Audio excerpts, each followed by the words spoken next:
Alors bonjour tout le monde, aujourd'hui si je suis dans cet endroit différent, vous allez découvrir quel est cet endroit, c'est parce que j'avais envie de vous présenter Reynald Roussel.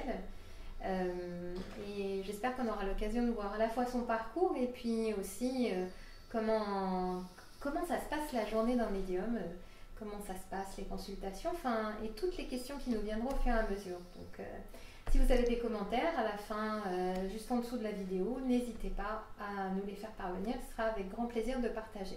Toujours dans un esprit d'ouverture et de partage, bien sûr, si vous le voulez bien. Bonjour Reynald. Bonjour Sorine. On dit bonjour comme si on ne s'était pas encore dit bonjour, c'est pas mal. Hein. Alors, je suis très heureuse d'être là aujourd'hui et puis de vous rencontrer. Enfin, on s'est déjà croisés. Exactement. Moi, je suis heureux de vous recevoir dans ma caverne parisienne. Oui. En tout cas, la première impression que j'ai, c'est que ça pose. On se sent posé, accueilli. Enfin, c'est l'esprit que j'ai eu en arrivant ici. Merci. Donc, où sommes-nous ici finalement? On est à Paris. On est dans le 9e arrondissement, pas loin du Sacré-Cœur. Ouais. Et c'est là que je reçois quand je suis à Paris. Donc, si vous dites ça, ça veut dire que vous avez un cabinet ailleurs. Voilà. D'accord. J'aime pas trop le terme cabinet. Ah, pardon. Alors, comment vous dites? Mais chez vous moi, recevez je reçois ailleurs. Oui, je reçois aussi à côté de Montélimar, dans l'Ardèche. D'accord. Alors, Montélimar est dans la Drôme, parce qu'on me reprend toujours. Mais si je dis Prival, les gens ne s'y situent pas. Donc, je reçois dans l'Ardèche, voilà. D'accord, pour aussi des consultations. Pour des consultations également. En privé. En privé. Alors, on reviendra sur le terme de consultation parce que d'abord, même si vous êtes vraiment connu, il y a peut-être des gens qui ne vous connaissent pas. Absolument. Alors, déjà... Je ne suis pas si connu que ça. Quand même. Il y en a qui découvrent. Voilà, donc pour vous découvrir, ça serait intéressant de connaître votre parcours parce que vous êtes médium. Oui. Mais médium, c'est un terme bien générique. Ah, c'est un terme un peu galvaudé. On peut mettre un petit peu tout et n'importe quoi dedans. Donc, vous, comment vous définiriez-vous? Eh bien, j'ai réfléchi. Ça fait 40 ans que je réfléchis comment on pourrait trouver un terme. Non, je suis médium. Alors, médium, c'est vrai. En France, c'est galvaudé. Hein. Oui. À l'étranger, on sait ce qu'est un médium. On ne rigole pas quand on vous demande votre profession. Qu'est-ce que vous êtes médium? Les gens ne rigolent pas. En France, quand on dit médium, ça fait peur. La médiumnité, c'est pas dangereux, hein. C'est les médiums qui sont dangereux. C'est ceux qui se disent médiums et qui font ça avec un petit peu de médiumnité pas contrôlée. Là, ça peut devenir pas dangereux, mais ça peut devenir dangereux pour les gens qui sont en souffrance et qui cherchent, voilà. Oui, à la fois, et puis peut-être même pour le médium qui ne sait pas... Et pour le médium qui ne sait pas ce qu'il rencontre, voilà. Alors vous êtes quel genre de médium? Parce que dans la médiumnité... Il y a plusieurs catégories. C'est ça. Par exemple, moi je peux communiquer avec les guides, il y a la partie avec les défunts, je vois les vies antérieures, enfin, il y a plusieurs sujets. On a plusieurs paramètres. Alors... Quels sont vos paramètres? Alors moi, ça a commencé quand j'étais petit. Donc tous les paramètres étaient ouverts. D'accord. Hein. De la médiumnité, donc on peut soigner quand on est médium, on peut être guérisseur, hein. Donc ça j'ai enlevé, j'ai pas voulu le faire. Donc moi je fais les contacts avec les défunts, voilà, et médium spirit, parce qu'il y a le médium tout court qui va décrire le défunt, et puis le spirit il va dialoguer avec. D'accord. Donc je vais recevoir les messages des défunts, je préfère dire le mot invisible, mais il faut que ça soit clair pour tout le monde, donc le défunt, et je vais vous le retransmettre, tel que je le reçois. Donc ça, c'est depuis votre enfance? C'est depuis de mon enfance. Ou vous aviez des contacts avec les défunts aussi? J'avais des contacts avec les défunts, mais je ne savais pas qu'ils étaient défunts quand j'étais enfant. Ah oui? Ouais, c'est le problème. Une petite anecdote. Oui, alors moi j'étais un enfant solitaire, donc je n'aimais pas jouer au cow-boy, je n'aimais pas jouer au train électrique, j'aimais aller dans les églises. Alors pas pour prier, hein, parce que ça c'était pas mon truc. C'était simplement pour être dans le silence. Et j'ai eu mes premières visions là, dans une église. Et puis après, quand j'étais chez ma grand-mère, j'étais allé chez ma grand-mère, quand je jouais dans le grenier, mais des heures entières, hein. Et tout le monde disait, qu'est-ce qu'il est sage, qu'est-ce qu'il est... Mais il parle tout seul. Non, je ne parlais pas tout seul, je parlais avec des enfants de mon âge. D'accord. Voilà. Et donc vous n'étiez pas si solitaire que ça? Mais pas du tout, j'étais toujours accompagné. Mais je ne faisais pas la différence entre... Je me suis jamais demandé, mais par où il monte pour arriver dans le grenier, enfin... C'était naturel, voilà. Donc j'ai jamais été seul, mais j'étais toujours accompagné. Je faisais pas la différence. Après, c'est les adultes qui m'ont compliqué ma médiumnité. Oui, parce que justement, les adultes qui vous entendez parler, est-ce qu'ils vous il parle, il n'est pas normal à qui il parle. Alors moi, je parle à des enfants. D'accord. Donc ça a passé. Mais j'avais une famille un peu. Enfin, ou alors ils ont dû se dire, il est un peu gogol, on dira rien. Quand j'ai dit à ma grand-mère que je voyais les êtres de la famille, alors ça a été autre chose. Ça s'est mal passé. Elle m'a demandé de me taire. Et puis vous savez, dans les villages à la campagne, je suis de la campagne moi, hein. On m'a emmené chez la guérisseuse du village, la rebouteuse. D'accord, on vous a emmené chez la guérisseuse parce que vous voyez des gens de la famille. Parce que je voyais des défunts et surtout ceux de la famille. D'accord. Donc il n'y a pas été par 4 chemins, elle m'a mis 6 semaines à l'huile 2 fois de morue, 2 fois par jour. D'accord. Donc il est évident qu'au bout de 3 cuillères, je ne disais plus rien, hein, mais je voyais toujours autant. Et là ça m'a un peu... je ne disais plus rien, après je vivais ça moi tout seul. Donc déjà, vous avez eu un contact avec un extérieur qui n'était pas forcément à l'écoute finalement de... Il n'y en a pas beaucoup à l'écoute. Hein, oui. Mais après, ça n'a jamais posé de problème. Après, j'ai grandi normalement, j'ai eu une adolescence normale. Alors, je lis beaucoup de bouquins, on voit des médiums qui sont malheureux. Moi, j'ai eu une enfance heureuse, mais ma médiumnité ne m'a jamais embêté. Mais quand même, après ça, après l'huile de foie de morue, on peut dire l'événement... J'avais 7 ans à peu près, parce que je ne me rappelle pas trop. De 7 à 12 ans, je n'ai plus rien dit. Vous n'avez plus rien dit, mais est-ce que vous n'avez plus rien vu? Je continuais à voir et à entendre. Et à communiquer avec les défunts. Et à communiquer avec ceux qui étaient défunts. Hein. Voilà. Les enfants, quoi, surtout les enfants. Voilà. Et justement, à cet âge-là, quel contact on a avec les défunts? Qu'est-ce que les défunts viennent Mais les enfants, ils ne venaient rien me dire, ils venaient jouer avec moi, quoi. D'accord. Hein. Donc, c'est un peu compliqué à expliquer avec des mots humains. Oui. Parce que si je vous dis, il me faisait voir des jouets, oui, je jouais avec des jouets. Il y avait un partage. Alors maintenant, avec le recul, on dit d'âme à âme. Oui. Mais pour moi, c'était d'enfant à enfant. C'était d'une simplicité la plus totale. Hein. Et le temps passait comme ça. Voilà. Et je me pose une question justement. Est-ce que les enfants, d'après vous, ces enfants défunts, avaient-ils connaissance de leur état, c'est-à-dire qu'ils étaient défunts? Non. Parce que s'ils jouaient comme des enfants, pour moi, ils n'étaient pas... Ils n'étaient pas défunts. Ils n'avaient pas cette connaissance. Cette connaissance. Et je pense que quand on est défunt, on se rend compte au début qu'on part de notre monde et après, on doit s'habituer, je pense, de l'autre côté et on se comporte un peu, on ne doit pas réaliser que... Voilà. Donc ces enfants ont grandi avec moi, parce que moi c'était des enfants de 7 ans, mais ils ont grandi... Ça, j'ai jamais dit à personne, vous voyez, ça va être un scoop. Ah, le scoop. Oui, c'est en parlant qu'on vient, parce que je suis très prudent dans les interviews médiumniques en France, parce que tout de suite, les gens disent, oui, il en rajoute. Alors, ces enfants ont grandi avec moi. Donc il y en a qui m'ont accompagné. Parce que, ils grandissent. Moi, je les voyais grandir. La conscience.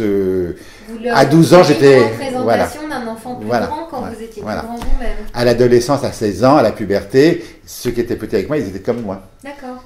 Donc, je ne changeais pas de copains. C'était des nouveaux. Ils se transformaient, ils grandissaient avec moi. C'était les mêmes qui grandissaient ou c'était des nouveaux les mêmes qui grandissaient. Puis d'autres qui arrivaient. C'est pour ça, des fois, je dis aux parents, vous savez, votre fils de l'autre côté, il a grandi. Oui. Alors, ça les gêne un peu souvent, des fois il a grandi, mais il a grandi, alors moi je dis en sagesse, mais oui en esprit il a grandi. Mais vous voyez, vous venez de me faire prendre conscience de quelque chose, ça m'est arrivé une fois où j'ai trouvé ça troublant.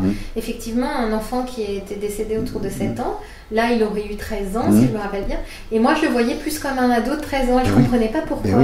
Et et quand je dis aux parents, vous savez, parce que l'enfant qui meurt à 5 ans, si les parents viennent me voir 7 ou 8 ans après, je leur dis voilà, il est comme ça aujourd'hui. D'accord. Vous arrivez à voir quelle apparence il aurait eu finalement. Enfin, qu'il a. L'apparence qu'il a, donc j'essaie de le décrire aux parents. Et vous savez, quand on perd un enfant, les parents, on s'en remet jamais. Hein. Mais je sais qu'ils regardent les autres dans la rue. Et souvent, les mamans se disent ah, il serait comme ça, ou il serait comme ça. Voilà. Et souvent, les enfants viennent me dire il faut leur dire que je suis unique, je ne ressemble pas aux autres qui regardent. Alors, c'est merveilleux, quoi. Voilà. Donc, j'ai grandi avec ces enfants. À l'école, j'étais un peu un cancre, moi. D'accord. Donc, ces enfants m'aidaient. Ça, je le raconte dans un de mes livres. Hein. Ils m'aidaient à faire... j'avais des informations pour les devoirs, des choses comme ça. Sympa. Mais sans me rendre compte que j'étais aidé, quoi. Hein. Voilà. Et puis après, c'est la puberté, c'est l'adolescence. Et après, ça se coupe. Ah oui, ça s'est coupé vers quel âge pour vous? À la puberté. Alors moi, je suis plutôt vers 12-13 ans, à peu près. Hein. Alors après, j'ai appris qu'on nous coupait un peu tout ça. Enfin, c'est pas coupé, c'est ralenti. D'accord. Pour qu'on vive une adolescence normale. Donc j'ai eu une adolescence normale, la découverte de la sexualité normalement, parce qu'après tu te dis là où on me voit et tout. Donc tout ça s'était effacé. Et ça revient, c'est revenu vers 16, 10, c'est revenu à 18 ans quand on passe le permis de conduire à mon époque, c'était à 18 ans. D'accord. Là c'est revenu. Et là c'est revenu. Alors comment ça s'est manifesté quand c'est revenu? Je vous le dis. Ah bah oui. Ils m'ont dit on est là. D'accord. J'ai dit qui? Et c'est là qu'on apprend le guide, enfin, qu'on a des guides et tout ça. Mais j'ai pas eu peur, hein, et ça repartait. Et là, j'avais, pendant l'adolescence, j'avais quand même lu des livres. Hein. Oui. Je suis passé par Alain Kardec, c'est le premier qu'on lit, hein, généralement. Donc je m'étais toujours intéressé un peu à ça, mais je communiquais plus du tout. J'avais des ressentis, mais j'entendais pas et je ne voyais pas. Et quand ils m'ont dit on est là,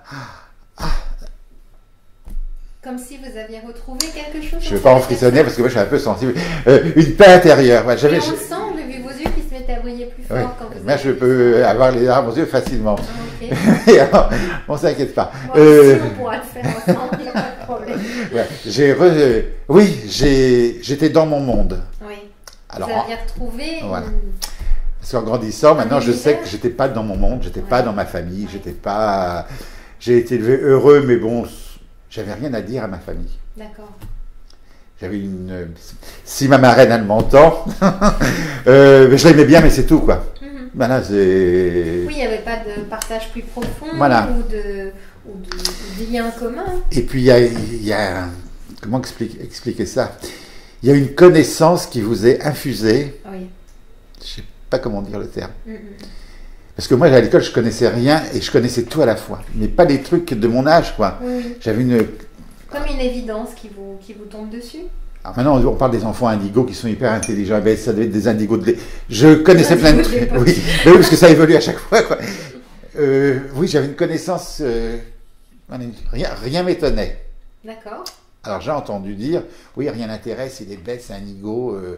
Mais je savais déjà. Donc, à l'époque, vous avez vers 12-13 ans, j'entendais ça. Alors rien n'intéresse. Je savais déjà. Rien ne m'étonnait. D'accord. Alors après, on aurait pu dire que j'étais blasé. J'étais pas blasé, mais rien me faisait plaisir. Parce que je savais. J'avais une avant, enfin, je sais pas comment expliquer. Voilà. Jusqu'à l'armée. À l'armée, alors là, c'était la grosse rigolade. La grosse rigolade. Ouais, la grosse rigolade. Parce que l'armée, tout le monde redoute l'armée. Je redoutais ça. Moi, je suis un peu délicat, mais je ne voyais pas dans une chambre avec 40 mecs. Mais j'ai vécu le parcours classique. Oui. Donc, je dis, il faut le vivre bien. Et j'ai dit, là-haut, il faut m'aider. Et je sais, moi, c'était l'armée à l'époque de 40 chambres, de 40 garçons. Hein. Alors, il y a des intellectuels qui lisent des romans que je ne comprenais pas. Il y a ceux qui jouent à la belote. Puis il y en a toujours 2 ou 3 qui font tourner les tables. Ah oui. Et j'étais dans cette série-là, mais ils faisaient tourner les tables pour s'amuser. Hein.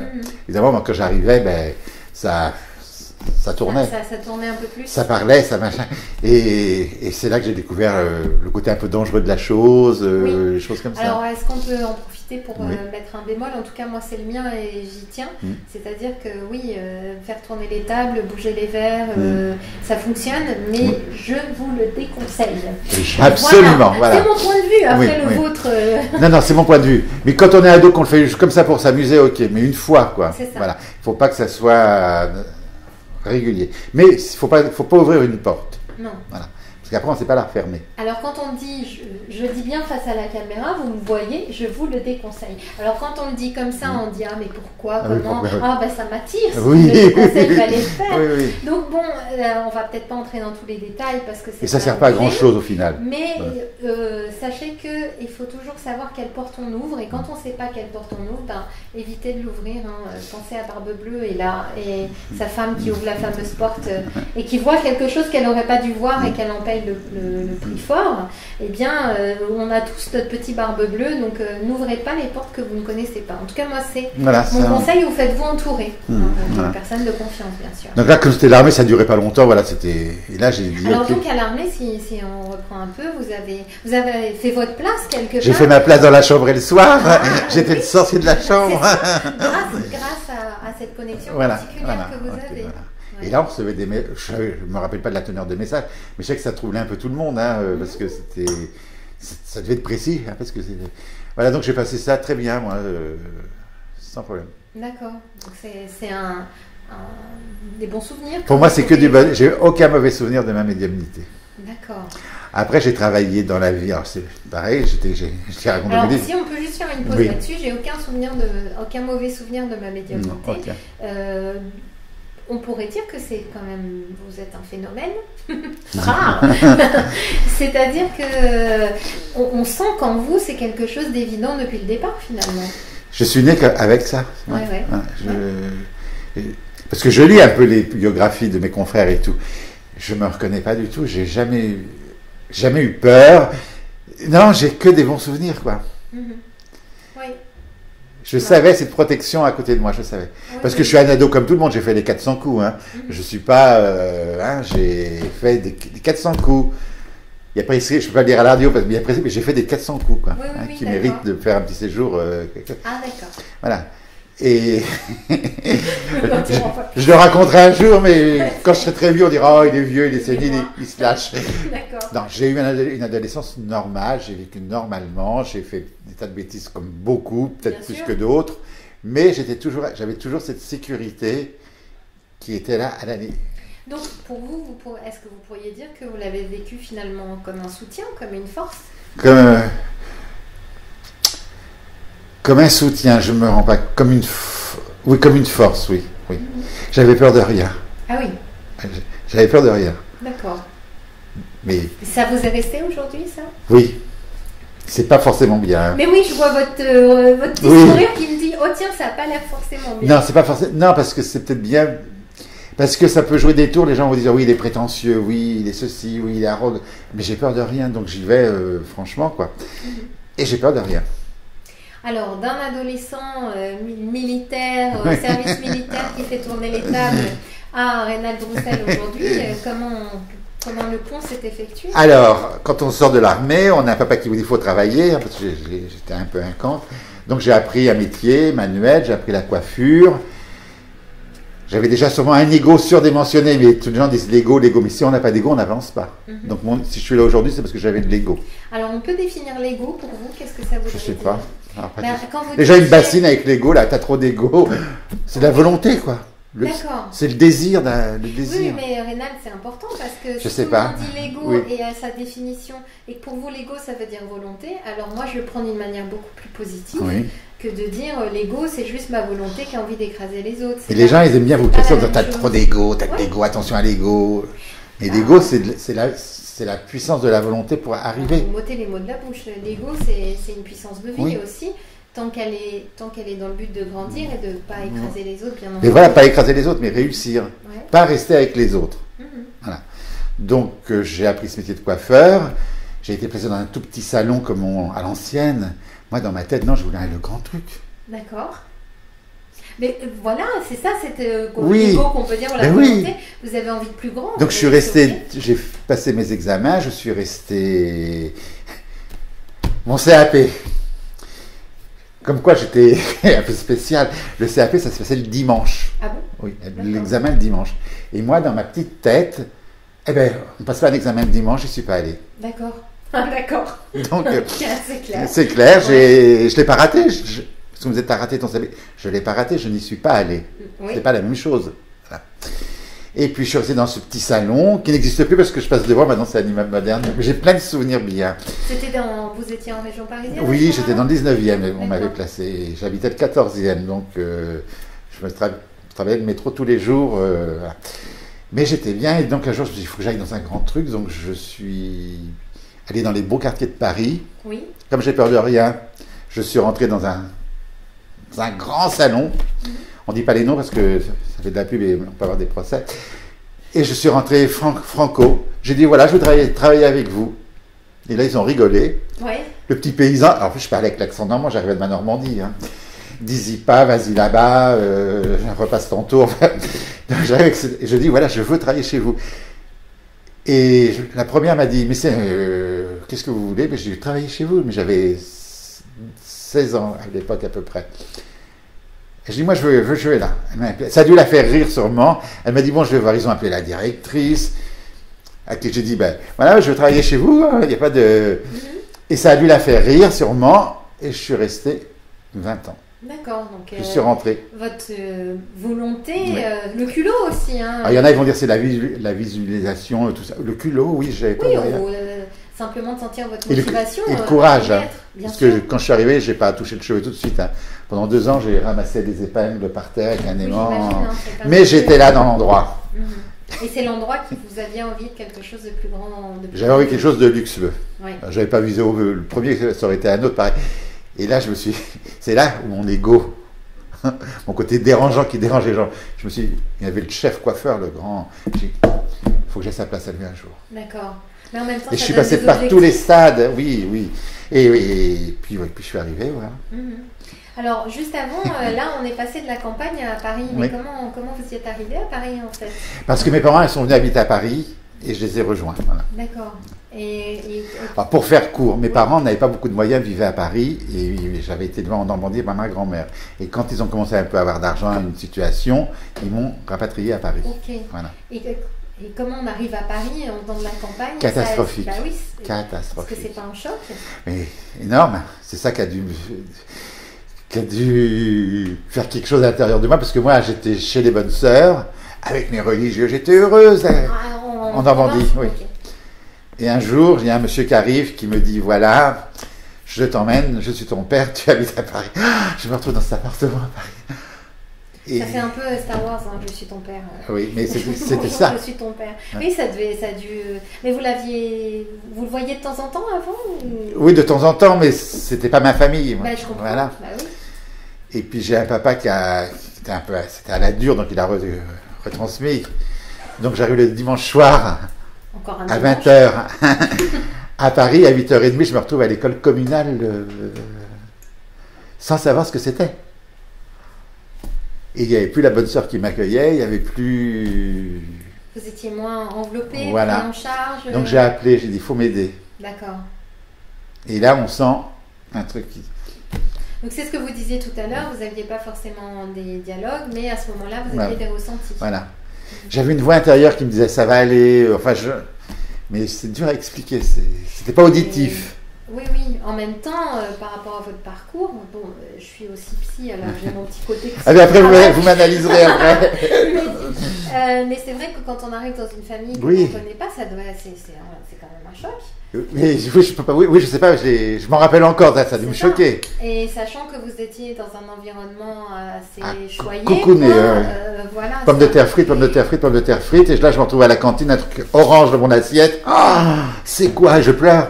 Ah oui. Et la dame en blouse bleue, parce que c'est la dame de service qui me dit, ce sont des carottes râpées. Ah, j'avais jamais vu ça. Moi. Ah bon? Oui, il y a des trucs, mais oui. Oui. Ah oui. Le yaourt avec le sucre en poudre, mais à la cantine, c'est le sucre en morceaux, dans l'eau couffée fond. Ah bon? À mon époque, c'était comme ça. Oui, c'était... Et je suis pas tout jeune, ça remonte dans les années... Remarquez, moi, je viens de la campagne, et quand j'étais enfant, le seul moment de l'année où je mangeais des clémentines, c'était à Noël. Pourtant, je suis pas forcément de la génération. Ouais. Et quand je sens l'odeur de la clémentine, pour moi, c'est Noël. Et on me dit, mais t'es pas si vieux. Oui. Ben si, mais il y a toujours des petites choses qui nous ramènent à la... Comme je débarquais à Paris, donc... Mais j'étais pas malheureux, c'était... Non, je comprends. C'était autre chose. C'est un choc, et quelque part, là, on voit bien que... Et on me disait, c'est pour que ce soit mieux après. Les sensations... C'est ce que je comprenais, c'est pour que ce soit mieux après.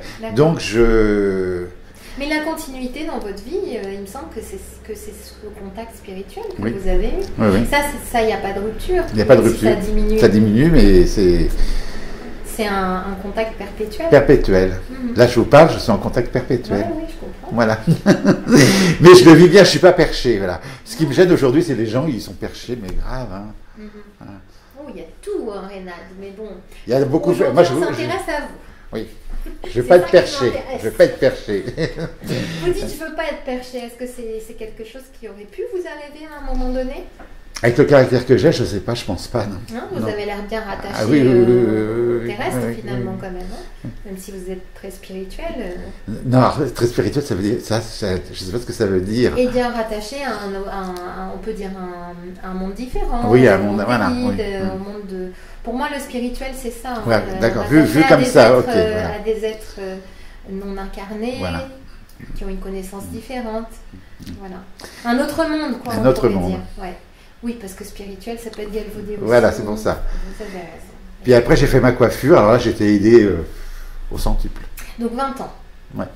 Oui, ou 25, je ne sais plus. J'ai un problème avec le temps, moi. Oui, c'est pas grave. Ça, on peut comprendre. Je ne sais pas si c'est important que ça. Voilà, oui. Mais ça représente quand même une grande étape. De votre vie. Mais pendant cette période de travail de 20 ans, est-ce que vous aviez des contacts avec des défunts? Quand je coiffais les gens.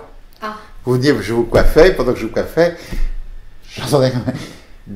Je savais pas si les gens étaient en deuil ou pas, je ressentais pas. Mais j'avais le défunt qui venait, qui me disait, voilà, je suis là, maman, dis-lui que je vais bien, je suis parti il y a pas longtemps. Mais où je travaillais, on parlait pas aux gens comme ça. Hein. Bah oui. Donc. Ah, vous aviez choisi quelque chose de chic. Donc ça... Non, mais des gens qu'on. Moi, j'étais le petit coiffeur et la dame, elle était importante. Donc, on ne parle pas, on n'est pas du même monde. Ouais, ouais. Mais il fallait y aller et on me disait, mais tu vas trouver les mots. Et alors? Eh bien, je trouvais les mots. Et vous le disiez? Ah ben oui. Ah d'accord. Ah ben oui. Je voyais la dame dans la glace, soit qu'elle avait les larmes d'émotion, oui. ou qu'elle avait le sourire.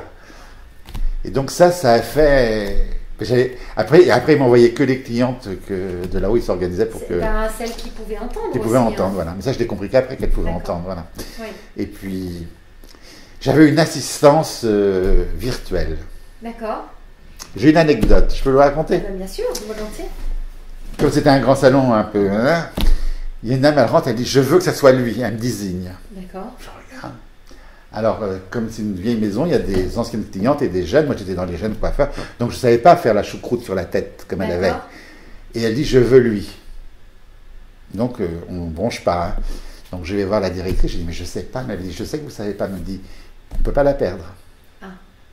Ça met la pression tout de même. Il faut que ça aille. Mm-hmm. Donc, en fait, le shampoing, la couleur, et on la met sous un casque à l'époque, il des rouleaux. Et là, j'ai dit, mais je ne vais jamais y arriver. Alors, je suis allé dans les toilettes. Hein. C'était la loge. Et là, j'ai dit, je vous en supplie, il faut que je reste à ma place, aidez-moi. Alors, vous me croyez pas. Quand je suis revenu, j'ai pris la brosse. C'est pas mes mains ça sortait tout seul.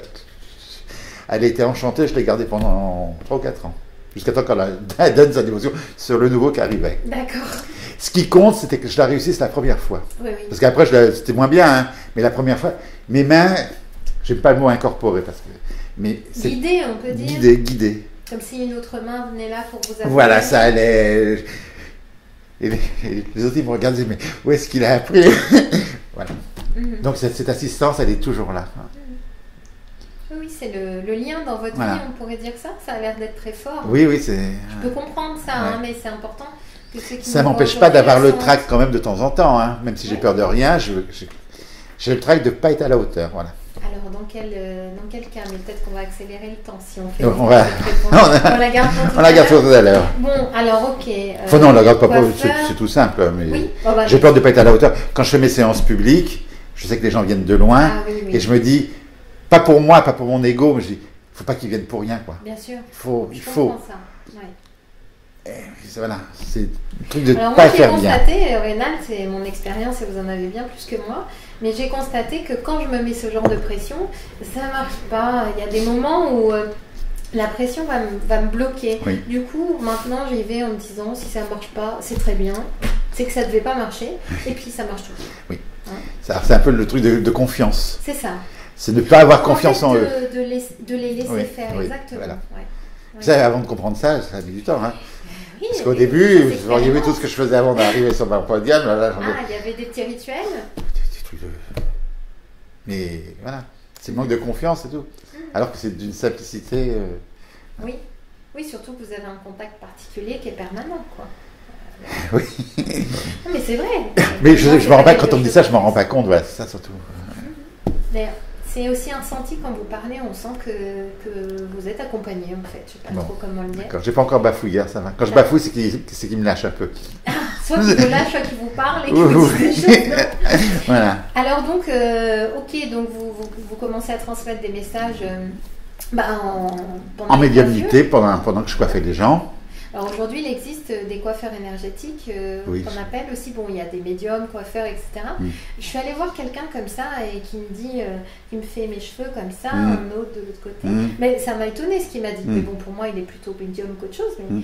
Et du coup, il me dit, il y a eu des problèmes avec votre mère, votre enfant. Bon, voilà. Et il dit, mais si, regardez, vos cheveux ne tombent pas pareil. Bon, d'accord, j'étais pas au courant. Ils font ça aussi sur les dents, hein. Il y a ça aussi. Oui, il y a ça aussi sur les dents. Ah, t'as une carie parce que papa était pas... Voilà. Tous les et trucs. est-ce que ça serait pas finalement ils sont peut-être hein, après moi je pense qu'ils sont guidés, hein. C'est ça, mais c'est un outil comme un autre. C'est un outil comme un autre. Un tarot, d'autres vont prendre les cheveux, d'autres. Oui, c'est un outil de travail. Les outils, je trouve, peut-être que ça rassure entre guillemets. On se dit c'est quelque chose de terrestre. ça a du sens, alors que c'est une simple médiumnité. Ça vient tout ça. Ouais. Oui. Parce que vous n'avez pas de support, vous n'utilisez pas de support. En médiumnité, pas du tout. Non, je prends une photo pour regarder la personne, plus parce que je suis curieux des fois. Des fois, j'ai oublié ma photo. Non, moi, j'ai pas besoin. D'accord. Mais ça me rassure si j'ai la photo, alors que c'est complètement inutile. Voilà. Oui, bien sûr. Et puis, ça part comme ça, quoi. C'est sans photo. Alors, on va rentrer dans les détails après d'une consultation. Après. Mais comment est-ce que vous en êtes arrivé à l'exercer en métier à temps plein? Parce que là, on est encore coiffeur. Hein. Parce que...